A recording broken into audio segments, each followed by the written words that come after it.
Throughout history, nations have gone to war over land, over who has the right to what. And some of the toughest disputes to settle have often been those about islands and reefs. Iran and UAE disputed islands in the Gulf. Argentina and the UK went to war over the Malvinas, or Falkland Islands, and also disputes in the South China Sea. Over the hundreds of islands and reefs here called the Nansha Chundao. Though China has sovereignty here, Vietnam, the Philippines, Malaysia and Brunei have relevant claims on parts of the islands and sea. The South China Sea is an important region. It's one of the world's busiest shipping lanes. A lot of merchant fleet by tonnage sails through here every year.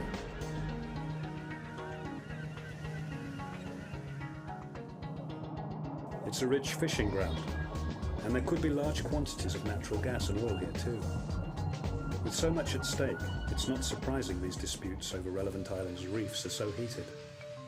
In July 2016, a temporary arbitral tribunal in The Hague found in favour of the Philippines in her dispute with China in the South China Sea. China doesn't accept or recognise that award. So what's China's case? According to international law, there's a series of principles to confirm territorial sovereignty. And China's claim to Nansha Chundao is based on all three criteria. Number one, who discovered, named and exploited these islands? China has documentary evidence that Chinese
The 8th century Old Tang geography shows the South China Sea Islands as part of the Tang dynasty's administrative territory. Then in 971, the Song dynasty established an imperial navy and conducted military patrols in the South China Sea. And from then on, the islands and reefs were directly controlled by China. From the 18th century, official maps always included the islands and reefs as administered by the Qing Empire. During World War II, Japan occupied the islands and reefs. But in 1945, the Allies declared that all Chinese territories taken by Japan should now be returned to China. And so it was that in November 1946, the Chinese government sent 4 warships to re-establish Chinese authority on the Nansha Chundao and Shisha Chundao with solemn commemorations. China formally issued the map of the South China Sea islands within the dotted line. No objections were raised by other countries. But as the countries bordering the South China Sea gained independence, they began to stake claims to the islands and reefs. 1970, the Philippines sent troops to 3 islands. 1975, Vietnam starts its occupation of some islands and reefs of Nansha Chundao. Since 1983, Malaysia occupies 5 islands successively. 1984, Brunei claims rights over some of the southern Nansha Chundao.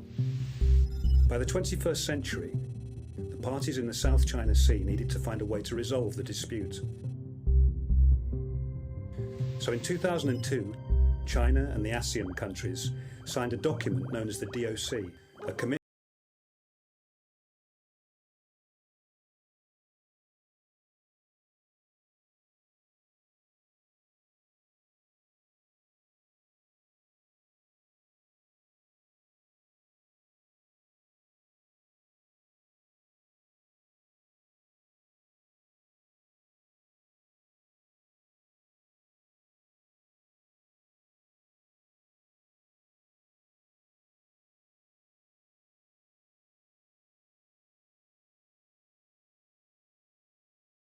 disputes in the South China Sea too, for the good of the continued prosperity of all the countries of the region.